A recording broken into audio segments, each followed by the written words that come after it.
Be very necessary across central Arkansas. Wildfires have roared to life in dozens of locations across the region. It's why we're in the middle of a THV 11 weather impact alert day. Faith has the day off. We'll have plenty more from our team of reporters. As you see, we've already deployed. And with what happened in Southern California earlier this year on many minds, any sign of fire today here in the city has people alarmed. So we're going to start our team coverage with Catherine Rowley, who's been in West Little Rock and Southwest Little Rock today following city fire crews. Catherine, give us an update on what the scene's like out there. Thanks, Rolly. I'm here at the Geyers Center, Spring Center, Shopping Center, and this fire started to the left of me, and it then spread all the way around to my right. We're not really sure on the cause of that fire. It's still being investigated, and there's not a lot of information, but what I can tell you is that I've seen at least 6 structures that are damaged so far. Some of them don't have any roofs left, and it looks like it's just been a devastating fire for this community and for these homes. There's also been community members out along fighting the fire with the firefighters using buckets and hoses and even their garden hoses, using anything they can to mop up the hot spots to make sure that they have a safer area to come home to later tonight. Now, we're going to stay here for a little bit and monitor this, but Rebecca Brown is out right now at Whitehall at another grass fire, and she brings us the latest now. Thank you, Catherine. It's just kind of same view as you as well. Moments ago, me and our photographer, Bree, has just arrived here in Whitehall. And I'm going to step aside so you can kind of see the view. It has gotten dark and gloomy over here. You can see tons of emergency vehicles out there. Now, this is the results of all those pictures and videos you have shown us from Interstate 530. You're seeing the aftermath of that, basically, or the actual action of it. You see all the emergency vehicles. You can see the smoke. It is very cloudy out here. There is no word of evacuation as right now. But according to RDOT, they have shut down I-530. Currently, both northbound and southbound directions are closed. Multiple agencies are on the scene. As you can see, just plenty of smoke out there. We are rerouting people. It took us a while when we were getting back here to Whitehall to get here. It was all backed up traffic. We had to go on the access road. We actually ended up on here on Highway 104 on Skeeter, Hawk right here. Tons of emergency vehicles flying by, tons of people out there watching their homes to make sure that fire doesn't hit theirs. I mean, just really much devastating damage out here. Our people are just on high alert, as you already mentioned, as we're in those red flag alerts. So we will send it back to you, Rolly, up there, but this is just a scene for right now. We'll keep you updated as we keep following this. All right, Rebecca, thank you. We'll also get an update on when they might reopen I-530 headed down to Jefferson County. Let's get back here into the city. The alarm going out earlier this afternoon, a fire near Walmart on Bowman in West Little Rock. That had a lot of people alarmed, and it appears to have plenty of people out in the parking lot at the Superstore out there. Our Carter Thweet is live with the latest. Carter.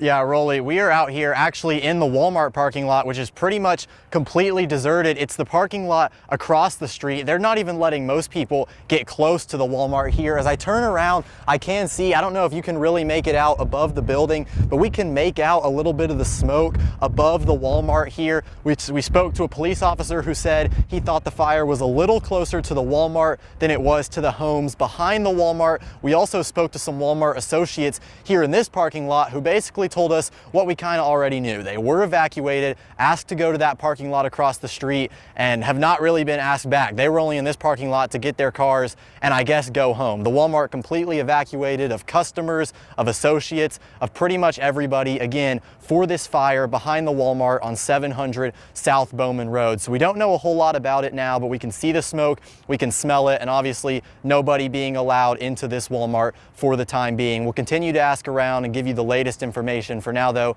going to send it back to you. All right, Carter, thank you. We've also been keeping in touch with the city law enforcement. They've been letting us know if they have any evacuations plans. We'll let you know. So much of the danger today is coming from these winds, knocking down trees, onto power poles. That's why right now between 25 and 30,000 people in the state are without electricity.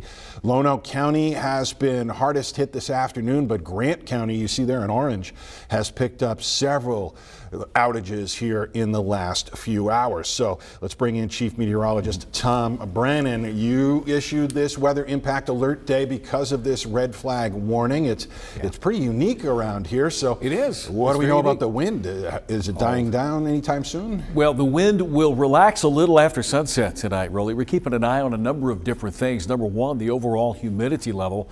We had a dry line move through this afternoon. The wind started out of the southwest. They've now shifted west. The humidity values have dropped off, and I'll show you here in just a few minutes. The wind speeds have just been off the charts. We've had wind gusts in central Arkansas over 50+ miles per hour. So with the red flag warning, you combine the wind, the low humidity, and the high fire danger, and this is what you're going to get. This is in effect till 7 o'clock tonight. I'm keeping an eye on the National Weather Service, see if they might extend this into tomorrow, because tomorrow is going to be a windy day as well. That's why we have the weather impact alert. Of course, for the high winds, low humidity, burning outside is not recommended at all. In fact, I know that some of these fires are accidental. They may have developed with tree limbs falling on power lines, but it is not recommended statewide. And one thing I have seen is an uptick in the number of bird bands that I've come across this afternoon. I mentioned the humidity values. The dew points are very low. That's a reflection of the amount of moisture that we have in the air, which isn't much. So with this next boundary moving through, it is dropping the humidity levels quite a bit. Our humidity outside is right around the 20 percentile range here in the Little Rock area. You talk about the winds, Rolly, just a moment ago. Upper 20+ mile per hour winds sustained. The gusts have been in the 40+ mile per hour range. This is right now. This is what we're looking at in the 4:30 hour. Wind gusts are very strong. The fire danger around the region is high.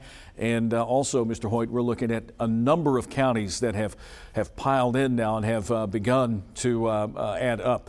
Just recently, Saline, Jefferson County, for obvious reasons, Dallas, Hot Spring, Clark, and Arkansas counties in the southern part of the state.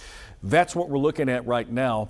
I'll have a full forecast in just a few minutes. We're hoping we get some rain on Sunday. That'll help a little bit, but we're going to stay rather dry until then.